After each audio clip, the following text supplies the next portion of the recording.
Hello there, my name is Mwalimu Simon Lyons and welcome to class. Today's lesson, I'm going to give you guys a cheat code about shooting modes. So in one of my previous videos, I did a video about shooting modes and explained what shooting modes are and how they work. And I said, just to refresh, at the point of us taking a photo or doing what we call shooting, we are going to be three things are going to be happening. Number one, we are going to be having an opening that lets lights into the camera. That is what we call an aperture. Then we are going to be having a barrier that blocks this light before it is supposed to get to the sensor, and then they open and close, and how fast they open and close to let light get to the sensor is what we call shutter speed. So then when the light gets to the sensor is going to record this light and perceive this light, and for the sensor to do that, it has to be sensitive to this particular light, and the value of that sensitivity is what we call the ISO. And so I said, when you combine the ISO, the aperture, and the shutter speed, we get what we call an exposure, or what is simply referred to as a photo. And like I said, a photo, the exposure can be accurate when we have the right amount of light. It can be over when you have too much light, or it can be under when you have too little light. And then I said, from that particular understanding, we derive what we call shooting modes. And shooting modes are technically determined among these three aspects of the photo or the exposure. Between me and my camera, who is selecting what? Am I totally selecting the three aspects myself? Is the camera totally selecting the three aspects by itself, or are we sharing the job of doing that? And we said, if the camera is doing the selection of the three aspects by itself, you're going to be shooting in full auto mode. I'm very happy I still have these notes here. Then if I'm going to be selecting the ISO and the aperture and the shutter speed myself as the photographer, I'm going to be shooting in fully manual mode. And if the camera is going to be selecting something and me selecting the other, we are going to be shooting in semi-professional modes, like, or semi-automatic modes, like aperture priority, shutter priority, and programmed auto, and explain how all of those work. So today's video, I want to show you guys how you can be in manual mode but have your camera set your ISO for you using what you call auto ISO. Okay, so I'm sort of embarrassed because I learned this possibility this year after shooting for 9 years. That I was watching. I always tell my students, even with all the photography that I know at the back of my head, I can teach a full photography course for a number of months without even referring to anything. But even with all that knowledge, I still refresh and research and learn as frequently as possible, because I want to keep piling up my pool of knowledge. So recently, I was watching a photographer from France on YouTube, and they did a video on how they use auto ISO when they shoot wildlife and bird photography.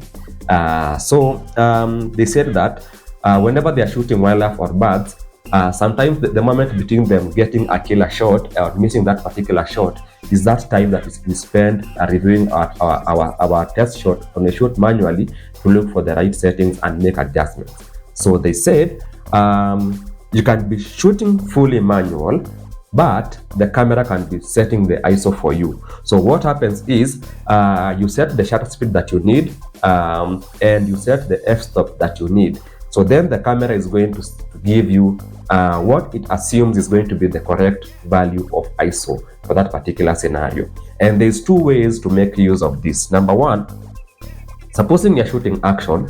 For example, I've been to the protest many times, but some of those times I've been to the protest with my camera and I've been taking photos, and I realize the moment between me getting a killer shot and missing everything in the protest is very, very, very small. Because, for example, I want to get that tear gas canister coming to land or being returned by the returning officer, and that moment is so narrow. So that if I'm supposed to take a test shot, review, then make changes, then take that shot again, the possibility of me not getting any action is very, very, very, very high. So, but as I'm doing this also, I still want to be in charge of the shutter speed of my photos, because shutter speed is going to enable me to freeze motion. And also, I still want to be in charge of the f-stop, because the f-stop is going to determine my depth of field and how much of the photo I want to have in focus, also and how much light I can get into the lens depending on the type of day.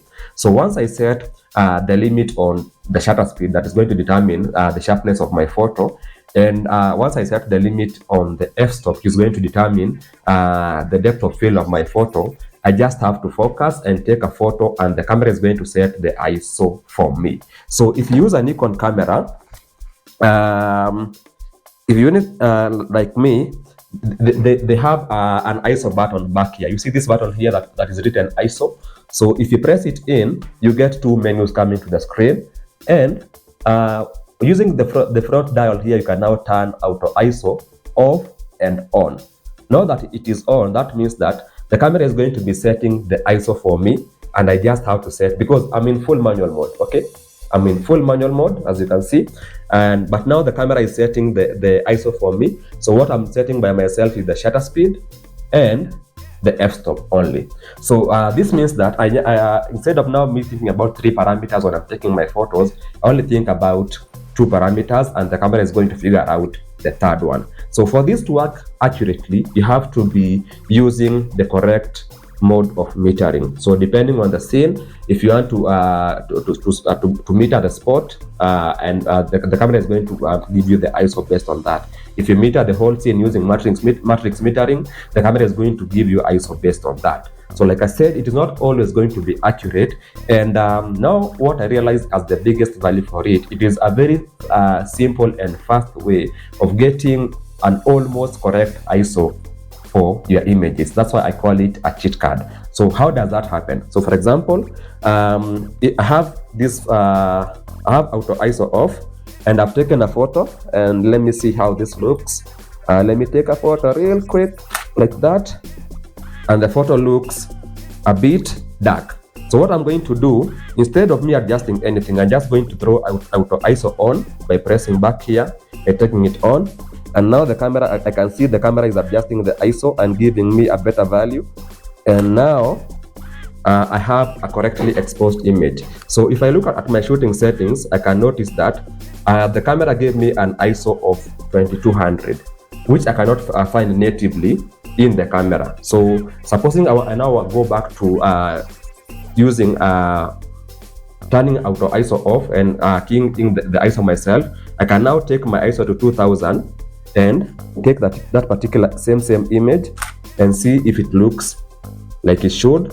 Yes, it does. So you can notice what I did there. I used auto ISO. It gave me an estimate value.